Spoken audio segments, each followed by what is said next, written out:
Hello friends, welcome to my YouTube channel G for Guddu classes. अगर आप इस channel पर नए हैं तो सबसे पहले नीचे दिए गए सब्सक्राइब के लाल बटन को दबाकर चैनल को सब्सक्राइब करें। तो चलिए फ्रेंड्स, ज़्यादा देर न करते हुए वीडियो को स्टार्ट। कैसे हो? आई होप आप लोग अच्छे होंगे। तो फ्रेंड्स, आज हम करेंगे क्लास 8 का साइंस का पहला चैप्टर का इम्पोर्टेंट क्वेश्चन। फ्रेंड्स, ये जो क्वेश्चन है ना, बहुत ही ज़्यादा इम्पोर्टेंट है। ये इससे बाहर आपका एग्ज़ाम में एक भी क्वेश्चन नहीं आने वाला है। तो फ्रेंड्स, क्या करो, सबसे पहले क्या करो कि हाथ में पेन और कॉपी लेके बैठो और जितना भी मैं क्वेश्चन यहाँ पे पढ़ाने वाला हूँ सब क्वेश्चन को नोट्स करते जाओ, क्योंकि आपके एग्ज़ाम में है ना, इससे बाहर आने वाला क्वेश्चन नहीं है। ठीक है, इससे बाहर एक भी क्वेश्चन आपके एग्ज़ाम में नहीं आएगा। तो फ्रेंड्स, मैं बोल रहा हूँ कि आप कॉपी कलम लेके बैठो और इसको नोट्स करो प्रॉपर, नहीं तो वीडियो देखने का कोई फ़ायदा नहीं होगा। ठीक है फ्रेंड्स, तो चलो स्टार्ट करते हैं। तो फ्रेंड्स, पहला क्वेश्चन है यहाँ पे, why do we need food? हम लोगों को भोजन की ज़रूरत क्यों है?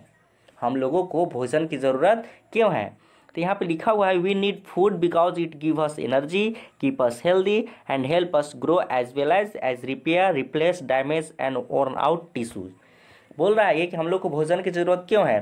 तो हम लोग को भोजन के आवश्यक है, भोजन आवश्यक है क्योंकि इससे हमसे एनर्जी मिलता है, हमको स्वस्थ रखता है। ठीक है, ये हमारे क्या डैमेज पार्ट को, शरीर का जो डैमेज पार्ट है और जो टिश्यू घायल हो गए हैं, बेकार हो गए हैं, उसको क्या करने में, रिपेयर करने में मदद करता है। ठीक है फ्रेंड्स, और हमारे शरीर को ग्रो करने में, डेवलप करने में मदद करता है। ठीक है, इसीलिए फूड हमारे लिए बहुत ही आवश्यक है। ठीक है फ्रेंड्स, फर्स्ट क्वेश्चन समझ में आ गया होगा। चलते हैं सेकंड की ओर। How do plants and animals get their food?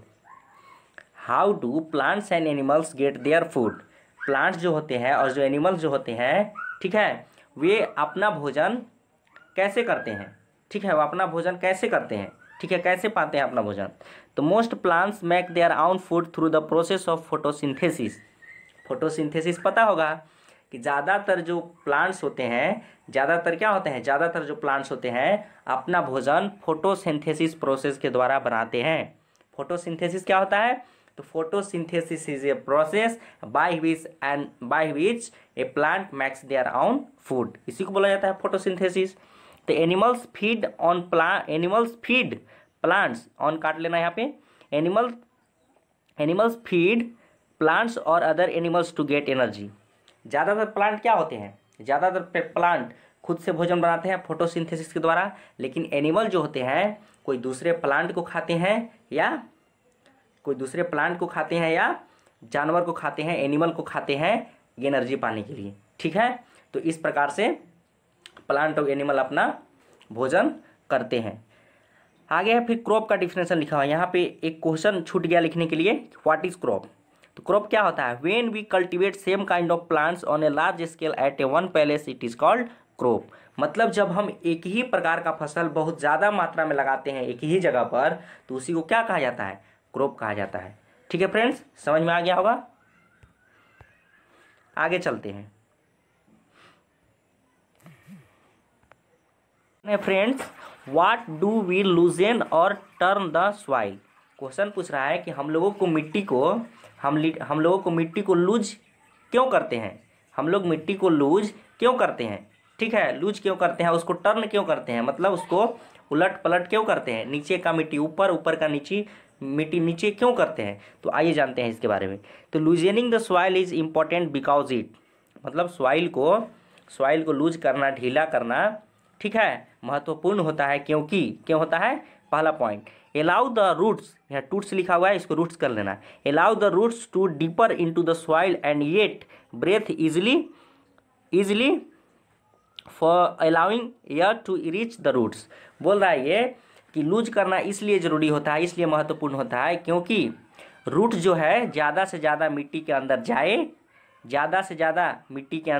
जाए, और ताकि, ठीक है, ज़्यादा से ज़्यादा मिट्टी के अंदर चला जाए, फिर भी क्या हो, उसको आसानी से हवा मिले। मिट्टी ढीला रहेगा तभी तो रूट्स के अंदर क्या पहुंचेगा, हवा पहुंचेगा, रूट्स के पास हवा पहुंचेगा। इसलिए अगर ज़्यादा तरे भी रूट चला जाए, ज़्यादा अंदर भी रूट चला जाए, फिर भी हवा उसको मिलती रहे, इसीलिए मिट्टी को लूज किया जाता है।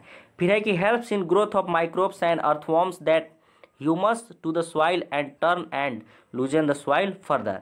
यहाँ पर क्या बोल रहा है कि मिट्टी को ढीला रखना और टर्न करना इसलिए जरूरी होता है क्योंकि उसमें क्या माइक्रोब्स और अर्थवॉर्म्स का ग्रोथ हो सके। माइक्रोब्स जो छोटा छोटा जीवाणु होता है मिट्टी के अंदर, उसको माइक्रोब्स बोला जाता है। अर्थवॉर्म आप जानते होंगे, ठीक है। तो वो क्या होता है, वो ताकि डेवलप हो सके, मिट्टी ढीला रहेगा तभी वो जो है डेवलप हो सके। अब ये डेवलप क्यों जरूरी है, क्योंकि ये मिट्टी के लिए ह्यूमस का निर्माण करते हैं। किसका निर्माण करते हैं, ह्यूमस का। ह्यूमस क्या होता है, आप देखे होंगे अर्थवॉर्म क्या होता है कि अपने शरीर से एक अपशिष्ट पदार्थ निकालता है गोल गोल, उसी को ह्यूमस कहा जाता है, ठीक है। तो वो क्या करते हैं कि ह्यूमस छोड़ते हैं, और ह्यूमस क्या होता है मिट्टी के लिए काफ़ी आवश्यक है, ठीक है, मिट्टी के लिए काफ़ी आवश्यक है। और ह्यूमस क्या करता है, मिट्टी को लूज बनाए रखता है, आगे भी आने वाले दिन में भी मिट्टी को लूज बनाए रखता है, ठीक है। इसीलिए मिट्टी को लूज करना और टर्न करना, उलट पुलट करना जरूरी है, ठीक है फ्रेंड्स। आगे चलते हैं। Nutrient rich soil comes to the top and can be used by plants. और मिट्टी को टर्न करने से क्या फायदा होता है कि मिट्टी का जो अंदर वाला पार्ट है उसमें न्यूट्रिएंट्स ज़्यादा होता है, इसीलिए उसको ऊपर लाया जाता है, और ऊपर वाला मिट्टी को नीचे नीचे डाल दिया जाता है। किसके द्वारा, टर्न के द्वारा, मतलब उलट पलट कर दिया जाता है, ठीक है फ्रेंड्स।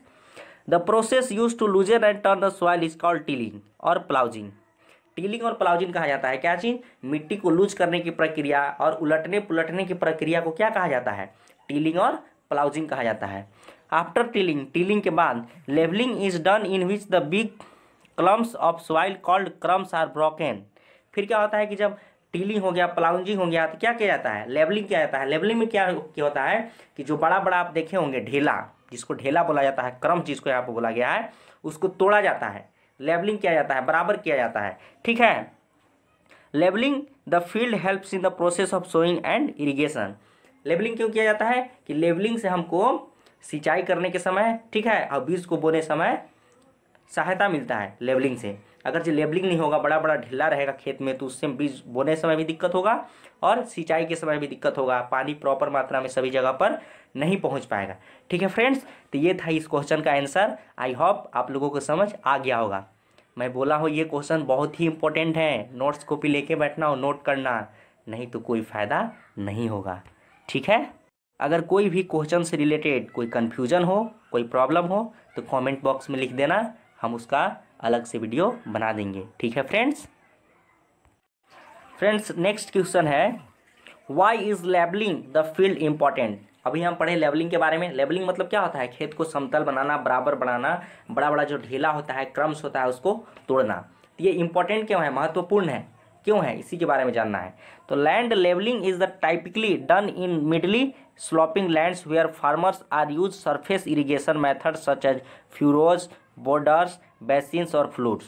कुछ समझ में नहीं आया होगा, लेकिन हम समझाते हैं। देखिए यहाँ पर क्या होता है कि लेबलिंग कहाँ पर एक्चुअली में किया जाता है, लेबलिंग उस क्षेत्र में किया जाता है जहाँ पे क्या हो, मिडली स्लोपिंग लैंड्स हो। मिडली स्लोपिंग का मतलब ना ज़्यादा ढाल हो ना ज़्यादा हाइट हो, वहाँ पर इसको लेबलिंग किया जाता है, ठीक है। और जहाँ पर क्या इरिगेशन के लिए फ्यूरेज मतलब कुंड होता है, कुंड जिसमें पानी रहता है, फ्यूरेज का उपयोग किया जाता हो। बॉर्डर्स का उपयोग किया जाता है, बॉर्डर्स मतलब बड़े बड़े तालाब का जो सीमा होता है ना, उसी को बॉर्डर कहा जाता है, उसका इस्तेमाल किया जाता हो। बेसिन्स का इस्तेमाल किया जाता हो, ठीक है। बेसिन्स मतलब होता है ना, बेसिन मतलब कोई नदी उदी का किनारा, वहाँ से हो गया।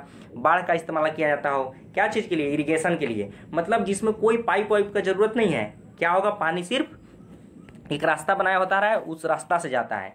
क्या होता है कि जो खेती क्या हो रहता है ना, वो नीचे रहता है, और पानी जो जहाँ से आता है वो ऊपर रहता है, जिससे कि पानी कोई मशीन का जरूरत नहीं रहता है, पानी अपने सरफेस के द्वारा पहुंच जाता है वहाँ पे, सरफेस के द्वारा, इसीलिए इसको बोला जाता है सरफेस इरिगेशन। तो ठीक है, तो लेवलिंग जो सरफेस इरिगेशन वाला एरिया रहता है वहाँ पे काफ़ी ज़रूरत रहता है, ताकि प्लेन करेंगे तभी तो पानी जाएगा, ठीक है। फिर है कि it ensures uniform distribution of irrigation water in the root zone of the crop. ये लेवलिंग से क्या होता है कि रूट जो होता है ना, रूट प्लांट्स का जो रूट होता है वहाँ पर प्रॉपर मात्रा में, बराबर मात्रा में सभी प्लांट में पानी पहुँच पाता है, ठीक है।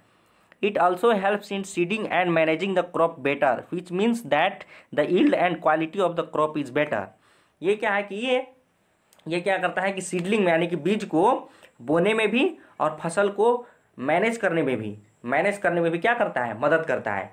फसल को कोई इरीगेट करने में हो गया, उसको और भी कुछ काम करना पड़ता है फसल में, उसको करने में क्या होता है, आसानी होता है, और फसल क्या होता है, बेटर होता है। ठीक है, जिससे क्या होता है, जिसका अर्थ ये हुआ कि फसल का यील्ड भी अच्छा होता है, पैदावार भी अच्छा होता है। यील्ड मतलब होता है पैदावार, पैदावार भी अच्छा होता है और गुड क्वालिटी के क्रॉप्स भी होते हैं। मतलब पैदावार भी अच्छा होता है, अच्छा क्वालिटी के क्रॉप्स भी होते हैं। तो शायद आपको समझ में आ गया होगा कि लेबलिंग क्यों इंपॉर्टेंट है। अब चलते हैं नेक्स्ट क्वेश्चन की ओर।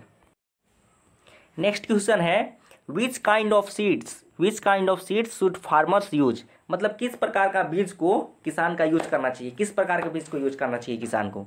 तो सिंपल सी बात है, farmers should use good quality seeds. Farmer को अच्छे गुणवत्ता वाले बीज को यूज करना चाहिए। फार्मर को, किसान को अच्छे गुणवत्ता वाले बीज का उपयोग करना चाहिए।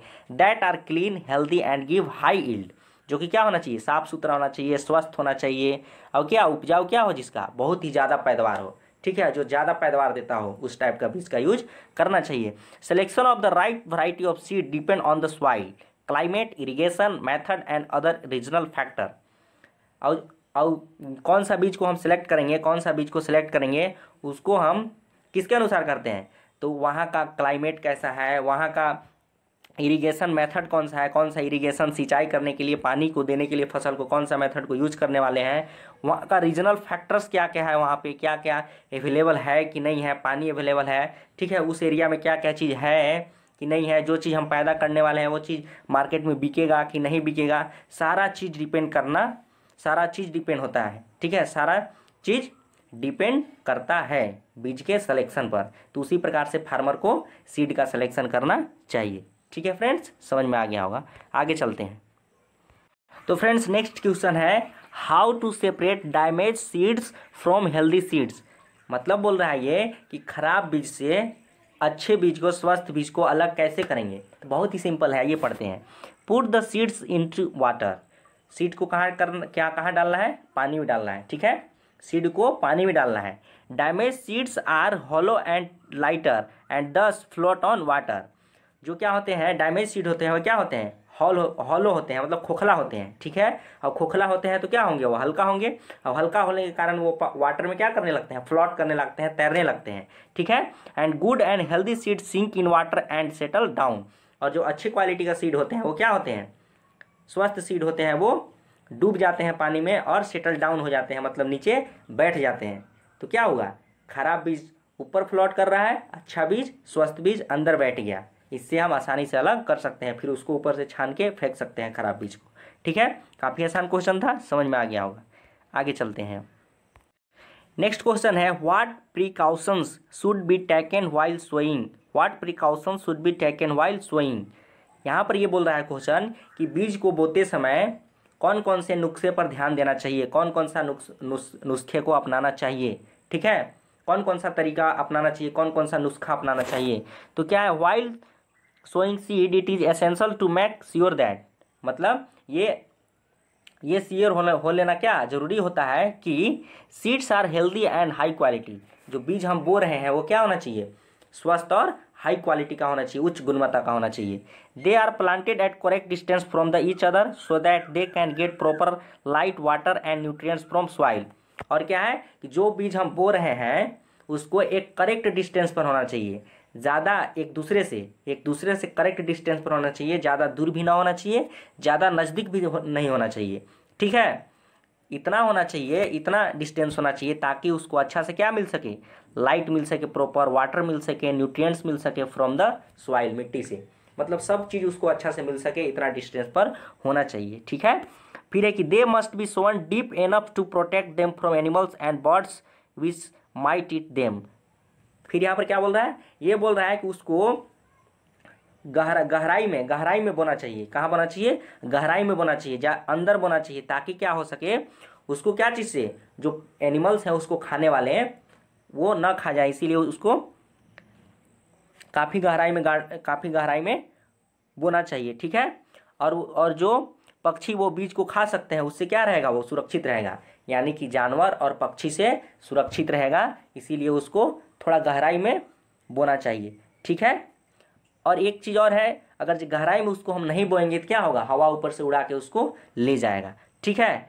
But not so deep that may not get enough air to germinate, लेकिन इतना भी गहराई में नहीं बोना चाहिए कि ताकि उसको ज़्यादा हवा की ज़रूरत पड़े। अगर ये ज़्यादा हवा की ज़रूरत पड़ेगा, अगर हवा वहाँ पर प्रॉपर मात्रा में नहीं पहुँच पाएगा तो सीड का जर्मिनेशन अच्छा से नहीं होगा, ठीक है।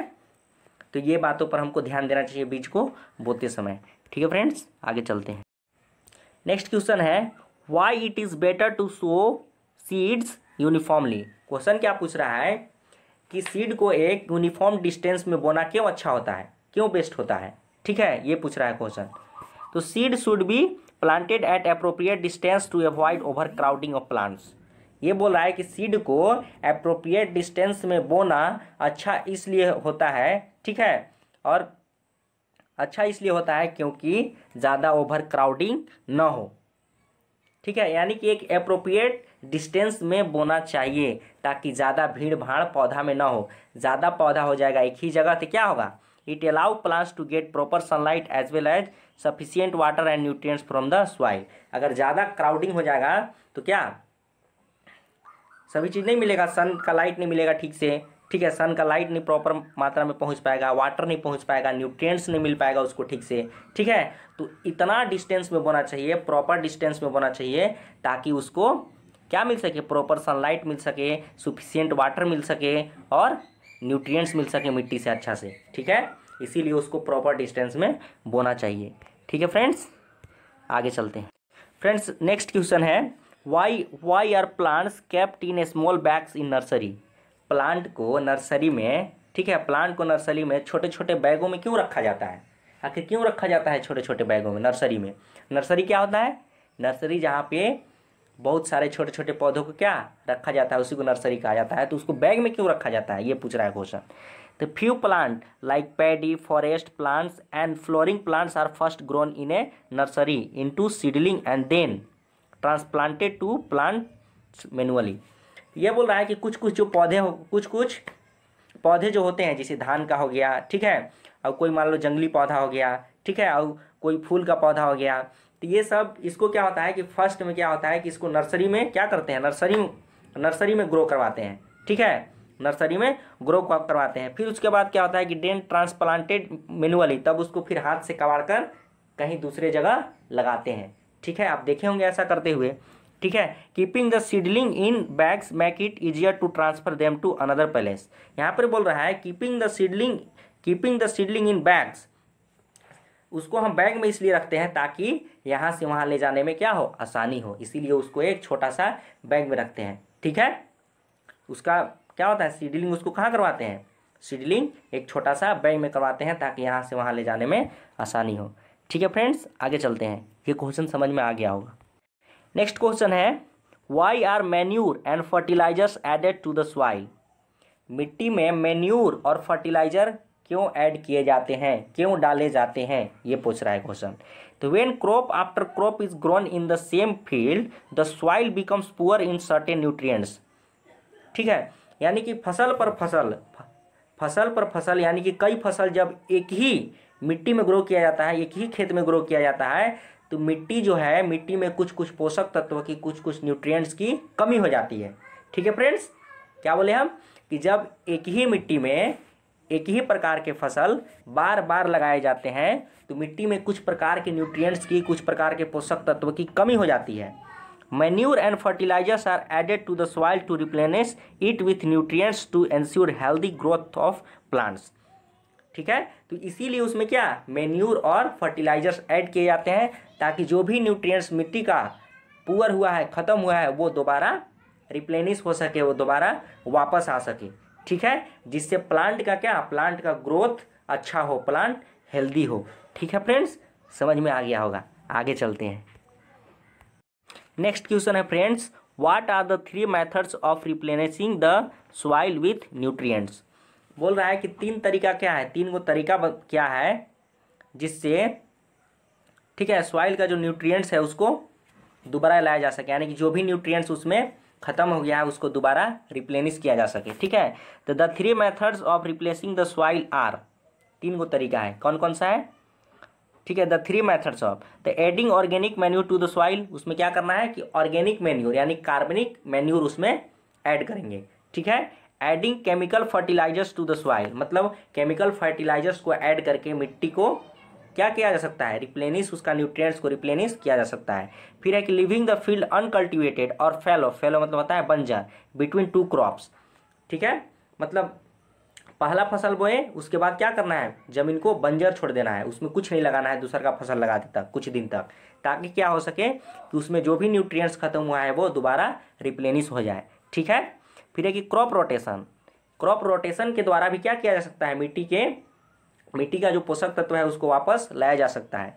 तो इन विच क्रॉप रोटेशन में क्या होता है, in which different crops are grown alternately to allow the soil to replenish with different nutrients. इसमें क्या होता है कि अलग अलग फसल को लगाया जाता है, एक ही फसल को बार बार न लगाकर अलग अलग फसल को लगाया जाता है, जिससे क्या होता है कि मिट्टी का जो भी पोषक तत्व खत्म हुआ है वो वापस आ जाए।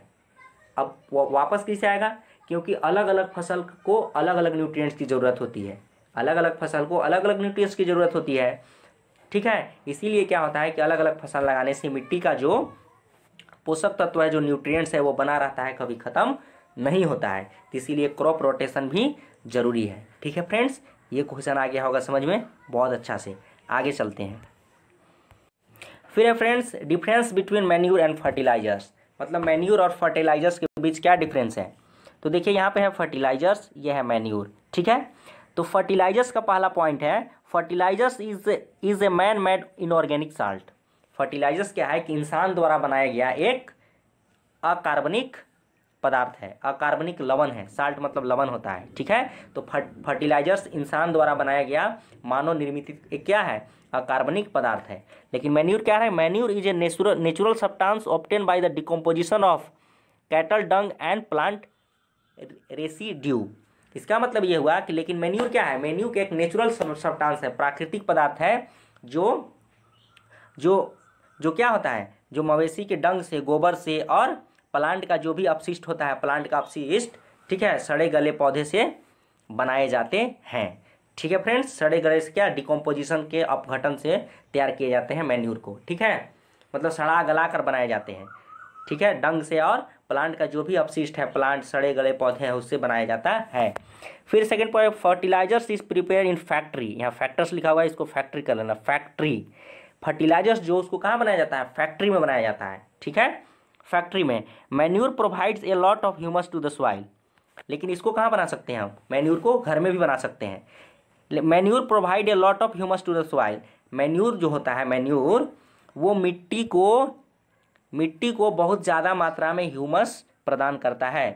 ह्यूमस क्या होता है, ह्यूमस बताए हैं कि जो अर्थवर्म होता है, अपने शरीर से एक अपशिष्ट पदार्थ निकलता है गोल गोल मिट्टी टाइप का, उसी को कहा जाता है ह्यूमस।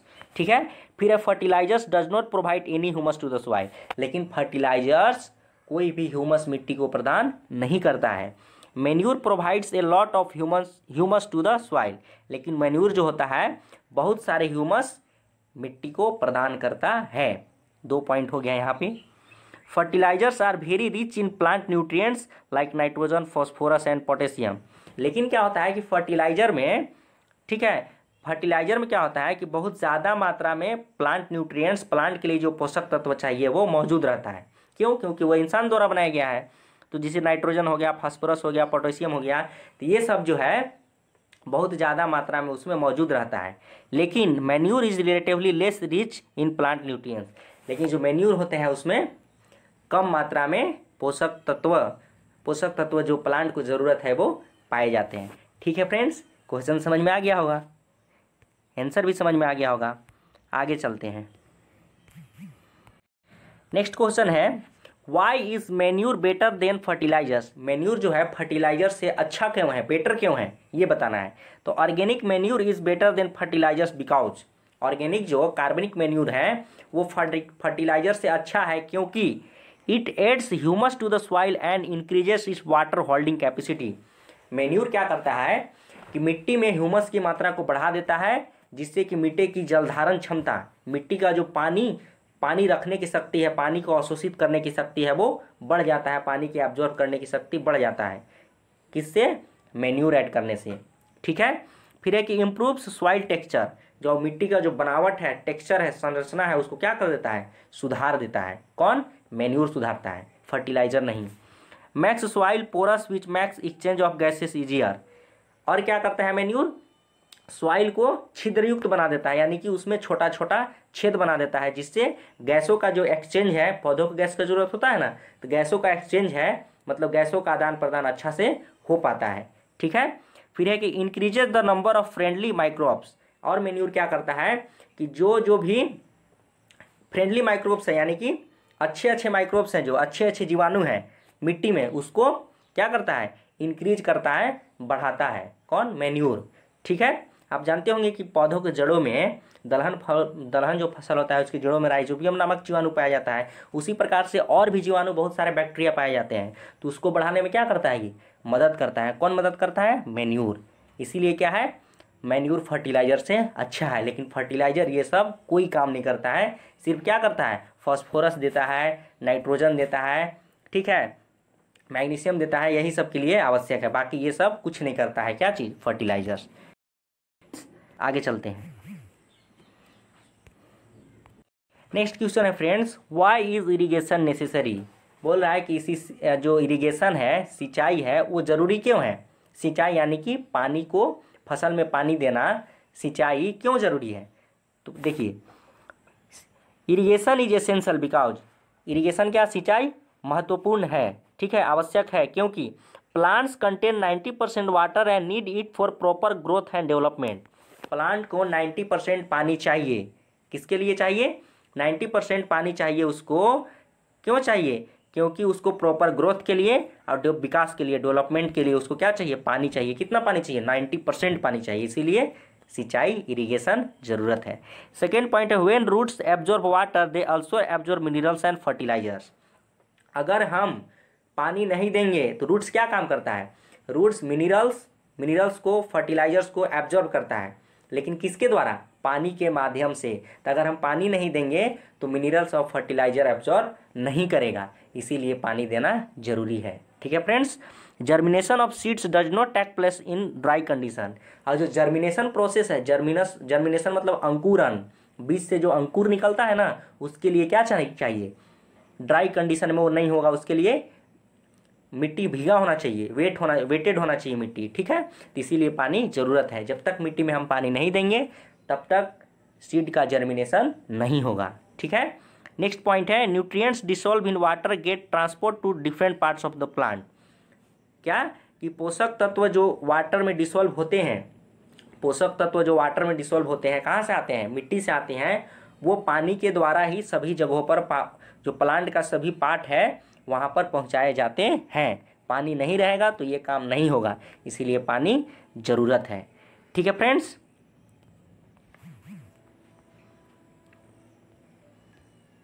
नेक्स्ट पॉइंट है water also protect crops from the Frost and hot air currents. यहाँ पर ये बोल रहा है कि वाटर किससे प्रोटेक्ट करता है, तो फ्रॉस्ट यानी कि पाला जिसको हम लोग बोलते हैं, ठंडा से, और हॉट जो हवा का धाराएं होता है, गरम गरम धाराएं चलती है ना, गरम गरम हवा, उसी को धाराएं बोलते हैं। तो गरम गरम हवा और ठंडा में जो पाला पड़ता है, ठीक है, उसी से वो क्या करता है, वाटर रक्षा करता है, किसको, प्लांट को। ठीक है, तो इसीलिए क्या है, बहुत जरूरी है। फिर है यहाँ पर time and frequency of irrigation depends upon, जो मतलब कितना देरी हमको सिंचाई मतलब इरिगेशन करना है, ठीक है, कितना देरी करना है, उसका फ्रीक्वेंसी क्या होना चाहिए, किसके ऊपर डिपेंड करता है, द वैरायटी ऑफ क्रॉप किस प्रकार का है, उसके ऊपर डिपेंड करता है। ठीक है फ्रेंड्स, ये थोड़ा इधर उधर हो गया। द टाइप ऑफ सॉइल के ऊपर भी डिपेंड करता है, किस प्रकार का क्रॉप है उसके ऊपर भी डिपेंड करता है। और the season in summers watering has to be done more frequency due to the increase rate of evaporation from the soil and leaves. और सीजन के अनुसार डिपेंड करता है, क्यों, गर्मी में ज़्यादा पानी चाहिए, ठंडा में कम चाहिए, लेकिन बरसात में तो एकदम भी नहीं चाहिए। ठीक है, तो वो सीजन के ऊपर भी डिपेंड करता है।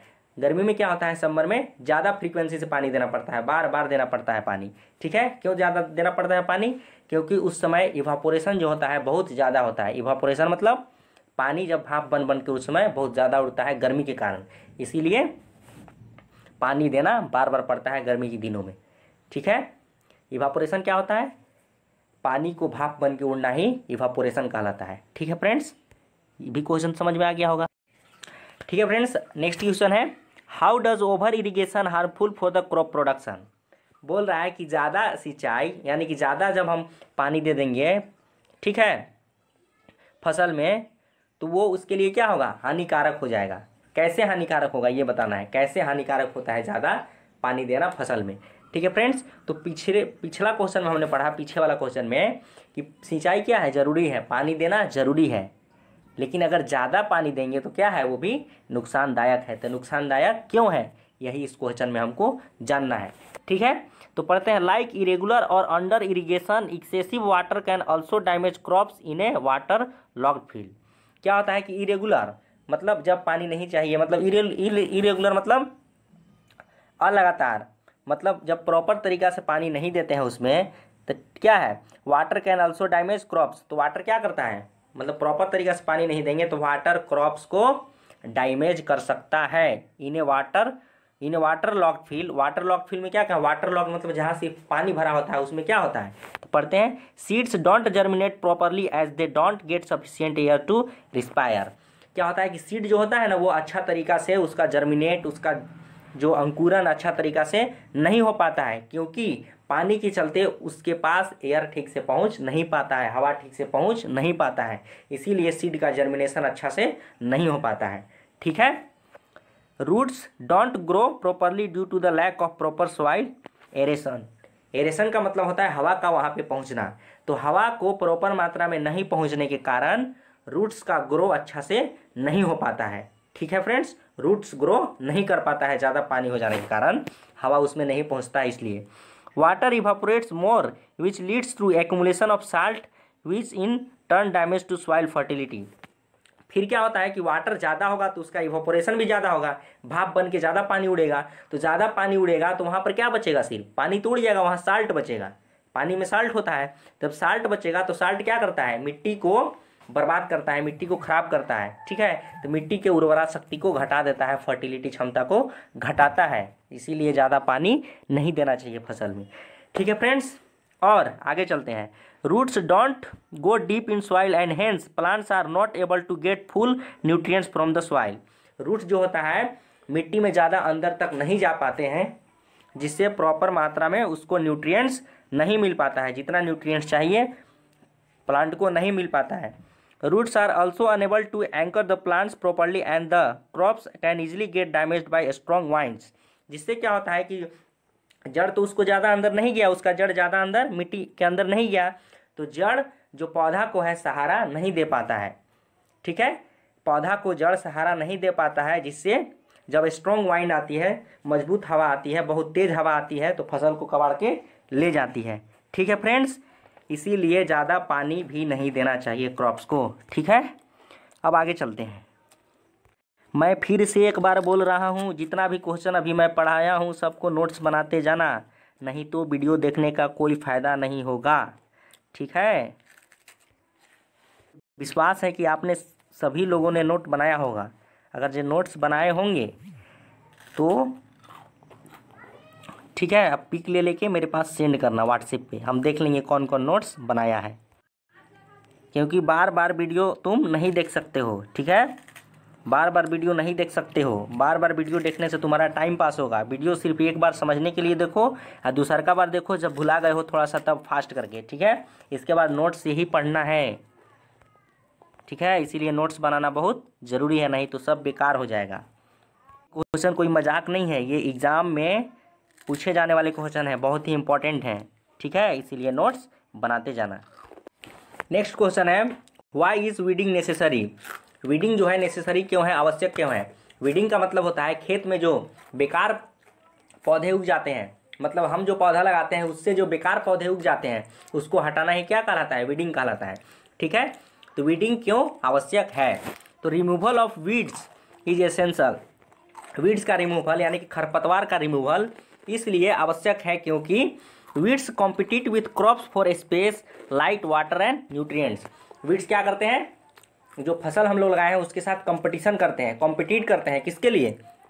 स्पेस के लिए, जगह के लिए भी, लाइट के लिए भी, मतलब सूर्य से जो लाइट आता है सनलाइट के लिए भी क्या करते हैं? कॉम्पिटिट करते हैं। वाटर के लिए भी, न्यूट्रिएंट्स के लिए भी, मतलब जो चीज़ फसल को चाहिए, क्रॉप को चाहिए, वो कौन ले लेते हैं? वीड्स ले लेते हैं। इसीलिए वीडिंग क्या है? ज़रूरी है, उसको हटाना ज़रूरी है। दे में interfere in harvesting and can B poisonous for animals and human beings. वो क्या होगा कि क्या हो सकते हैं वे? जब हार्वेस्टिंग हुआ, फसल का कटाई करेंगे, उस समय वो इंटरफेयर करेंगे, डिस्टर्ब करेंगे, हमको डिस्टर्ब कर सकते हैं, ठीक है, हमको बाधित कर सकते हैं, ठीक है। एंड कैन क्या हो सकते हैं? वो पॉइजनस हो सकते हैं, जहरीले हो सकते हैं। किसके लिए? ह्यूमन बींग्स के लिए भी और एनिमल्स के लिए भी, जानवर के लिए भी पॉइजनस, जहरीले हो सकते हैं। इसीलिए वीडिंग जरूरी है, ठीक है फ्रेंड्स। आगे चलते हैं। नेक्स्ट क्वेश्चन है friends, how do farmers remove weeds. Farmer जो है, किसान जो है, वीड्स को कैसे हटाते हैं? वीड्स को, खरपतवार को कैसे हटाते हैं? हमने पिछला क्वेश्चन में पढ़ा वीडिंग जरूरी है, खरपतवार हटाना जरूरी है, लेकिन उसको हटाते कैसे हैं? तो इसको हटाते कैसे हैं, चलिए जानते हैं। Farmers remove weeds by, farmers जो है वीड्स को कैसे हटाते हैं जानते हैं। Tilling before sowing of crops to uproot and kill weeds. क्या करते हैं? बीज को बोने से पहले में मिट्टी को क्या किया जाता है? सॉइल को टिलिंग प्रोसेस से गुजारा जाता है। तो टिलिंग प्रोसेस में क्या होता है? नीचे का मिट्टी ऊपर आ जाता है, ऊपर का मिट्टी नीचे चला जाता है, जिससे क्या होता है कि जो भी खरपतवार है, जो भी वीड्स है, उसका वो क्या हो जाता है? अपरूट हो जाता है, कबड़ जाता है, उसको उखाड़ के फेंक दिया जाता है, उसको मार दिया जाता है, जला दिया जाता है, ठीक है। तो मैनुअल रिमूविंग देम यूजिंग खुरपी to uproot them or cut them close to the ground. Manual removing क्या जाता है? मतलब उसको हाथ से हटा दिया जाता है। किसका? खुरपी का यूज करके। खुरपी एक इंस्ट्रूमेंट होता है, ठीक है, टूल होता है, जिसके सहायता से उसको अपरूट किया जाता है, कबाड़ दिया जाता है, ठीक है। और कट, और क्या किया जाता है? या तो उसको जड़ से सटाकर काट दिया जाता है, यानी कि पूरा ग्राउंड से सटाकर, जमीन से सटाकर उसको काट दिया जाता है। फिर है कि spraying weedicides chemicals that kill weeds but don't damage crops. फिर वीडीसाइड किया जाता है। वीडीसाइड क्या होता है? वीड्स को हटाने के लिए दवाई छीटा जाता है उस पर, ताकि वीड्स क्या होते हैं? मर जाते हैं, ठीक है, डेड हो जाते हैं उस, ठीक है। लेकिन क्या सिर्फ वीड्स ही मरते हैं? हमारा फसल नहीं मरता है, उससे फसल का कोई डैमेज नहीं होता है। कुछ देखिए यहाँ पर कुछ प्रकार के वीडीसाइड्स दिए हुए हैं, जैसे वीडीसाइड्स दवाओं के नाम दिए हैं, जिससे क्या हो सकते हैं? हम वीड्स को अपने खेतों से हटा सकते हैं। यहाँ पर क्या है? पहला है डाइक्लोरोफेनॉक्सी एसिटिक एसिड, ठीक है, ये सब क्या है? वीड्स हैं, ठीक है, वीड्स हैं। फिर हो गया आपका हो गया नेफ्थलीन एसिटिक एसिड एंड एंट्राजाइन, ये सब क्या है? वीड्स हैं, वीडीसाइड है, वीडीसाइड्स हैं, ठीक है, वीडीसाइड्स हैं, जिसके द्वारा हम अपने फसल में अनवांटेड पदार्थ जो अनवांटेड पौधे जो उग जाते हैं, ठीक है, अनवांटेड फसल जो उग जाते हैं, अलग से अनवांटेड पौधे, उसको हटाने में मदद किया जाता है, ठीक है फ्रेंड्स। अब चलते हैं नेक्स्ट क्वेश्चन की ओर। शायद ये क्वेश्चन आप लोगों को समझ में आ, हमने नेक्स्ट क्वेश्चन है, what should farmers keep in mind while using weedicides. पिछला क्वेश्चन में हमने ये देखा कि वीडिंग्स क्यों आवश्यक है, ठीक है। अब वीडिंग्स को फार्मर कैसे करते हैं, वीड्स को अपने खेत से फार्मर कैसे हटाते हैं। लेकिन अब ये ध्यान में देना है कि वीड्स को हटाने के लिए क्या वीडीसाइड्स करना पड़ता है। तो वीडीसाइड के समय फार्मर को अपने दिमाग में क्या क्या ध्यान में रखने चाहिए, कौन कौन सी बातें ध्यान में रखनी चाहिए, ये इस क्वेश्चन में पूछ रहा है। तो चलिए जानते हैं इसका आंसर। तो the best time to remove weeds is before they produce flowers and seeds. किसान के माइंड में ये होना चाहिए, किसान के दिमाग में ये होना चाहिए कि अच्छा टाइम कब है वीड्स को हटाने का। उसको एक अच्छा टाइम में, प्रॉपर टाइम में हटाना चाहिए। वीड्स को हटाने का एक प्रॉपर समय होता है। वो समय कब आता है? वो समय होता है तब जब वीड्स क्या अपने में फ्लावर और सीड क्या कर रहे होते हैं? प्रोड्यूस कर रहे होते हैं। जिस समय उसमें फूल निकल रहा होता है, बीज निकल रहा होता है, उसी समय उसको कबाड़ के फेंक देना चाहिए, उसको मार देना चाहिए, ठीक है। तो वीडीसाइड्स का टाइम क्या है? फ्लावर जब प्रोड्यूस होता है उसी समय किसान को उसको हटा देना चाहिए। तो ये बात सबसे पहले उनको माइंड में रखनी चाहिए। फिर है कि weedicides are diluted with water and spread in fields. Weedicides को क्या करना चाहिए? पानी के साथ घोलना चाहिए, तब जाके उसको खेत में ले के स्प्रे करना चाहिए, छींटना चाहिए। Farmers should cover their nose and mouth with a piece of cloth while spraying them. किसान को क्या करना चाहिए? अब कि अपने मुंह को, अपने नाक को एक कपड़ा के टुकड़ा से ढक लेना चाहिए। तो उसको छींटते समय, खेत में छींटते समय वीडिसाइड को कपड़ा से अपने नाक को और मुँह को ढक लेना चाहिए। ठीक है फ्रेंड्स, तो ये था इस क्वेश्चन का आंसर। अब आगे चलते हैं। अब फ्रेंड्स क्वेश्चन है स्टोरेज से रिलेटेड। स्टोरेज, तो फसल जब पैदा हो जाता है, ठीक है, तैयार हो जाता है, उसको काट लिया जाता है, थ्रेसिंग किया जाता है, इसके बाद क्या करना होता है? स्टोर करना होता है। ठीक है, तो स्टोर जहाँ पर क्या किया जाता है उसी को क्या कहा जाता है? स्टोरेज कहा जाता है। ठीक है, तो उससे रिलेटेड है ये क्वेश्चन। तो how are grains protected from pest, bacteria and fungi? बोल रहा है कि ग्रेन को हम कीट से, ठीक है, जीवाणु से और फंजाई से कैसे प्रोटेक्ट करते हैं, कैसे सुरक्षित रखते हैं। ठीक है, मतलब इन सबों से हम अपने ग्रेन को, दाना को कैसे बचाते हैं, तो आइए जानते हैं। तो फर्स्ट पॉइंट है ग्रेन्स, जिसको सीड्स कहा जाता है, are dried in the sun to reduce their moisture. तो उसके बाद क्या किया जाता है? ठीक है, स्टोरेज से पहले क्या किया जाता है, यानी कि थ्रेसिंग के बाद ग्रेन को सबसे पहले धूप में सुखाया जाता है, ताकि वो भीगा नहीं होना चाहिए, मॉइस्चर उसमें नहीं होना चाहिए। ठीक है, नमी नहीं होना चाहिए उसमें, भीगा हुआ होगा तो क्या हो जाएगा? खराब हो जाएगा। ठीक है, at a small scale grains are stored in jute bags or metallic bins. जो स्मॉल स्केल का जो ग्रेन्स होता है, मतलब स्मॉल स्केल मतलब जो कम मात्रा में ग्रेन होता है, उसको जूट के बैग में, ठीक है, जूट का बैग जो आता है ना, हम लोग के घर में भी होता है, जिसको हम लोग क्या बोलते हैं? बोरा ही बोलते हैं उसको, बैग। ठीक है, या मेटालिक बीन में उसको रखा जाता है। मेटालिक बीन्स एक प्रकार का क्या होता है? स्टोरेज होता है, जिसमें ग्रेन को रखा जाता है। A large scale they are kept in silos and granaries. अब बड़ा जो फसल के दाने होते हैं, मतलब बहुत ज़्यादा मात्रा में होते हैं, तब उसको कहाँ रखा जाता है? साइलोज में रखा जाता है और ग्रेनरीज में रखा जाता है। साइलोज क्या होते हैं? बड़े बड़े स्टोरेज होते हैं, बहुत बड़ा होता है, उसी में उसको रखा जाता है। ग्रेनरीज मतलब क्या होता है? खलिहान होता है। ठीक है, उसी में उसको रखा जाता है प्रोटेक्ट करके। Dried neem leaves are used at home to protect food grains. सूखी नीम की पत्ती को हम लोग घर पर यूज करते हैं, दाना को, ग्रेन्स को प्रोटेक्ट करने के लिए। किससे? कीड़े मकोड़े से। ठीक है, इन बिग गोडाउन्स, बड़े बड़े गोदाम में क्या होता है? Chemical treatments are done to protect the large quantity of grains. बड़े बड़े गोडाउन में क्या होता है कि भारी मात्रा में, बड़े मात्रा में जो दाना होते हैं उसको प्रोटेक्ट करने के लिए केमिकल ट्रीटमेंट का यूज किया जाता है, मतलब उसमें दवाइयाँ छीटी जाती है। ठीक है, ताकि उसमें कीट और बैक्टीरिया, फंजाई ना लगे। ठीक है फ्रेंड्स, तो इस प्रकार से करते हैं हम क्या चीज़? किसान लोग करते हैं ग्रेन का स्टोरेज। ठीक है, चलिए फ्रेंड्स अब आगे चलते हैं। शायद ये क्वेश्चन आप लोगों को समझ में आ गया होगा। बार बार बोल रहे हैं हम नोट्स बनाते जाना, नहीं तो पढ़ने का कोई फ़ायदा नहीं होगा। नोट्स बनाओ और उसको रिवीजन करो डेली, इससे बाहर एग्जाम में क्वेश्चन आने वाला नहीं है। ठीक है फ्रेंड्स, तो फ्रेंड्स इस वीडियो में इतना ही पढ़ेंगे। अगर आप स्टडी से रिलेटेड वीडियोस इस प्रकार की और चाहते हैं तो इस वीडियो को खूब लाइक और शेयर करें, और हमारे channel G for Guddu classes को सब्सक्राइब करें और बेल बटन को भी दबाएं, ताकि आपको आने वाली हर नई वीडियो के अपडेट्स सबसे पहले मिले। धन्यवाद।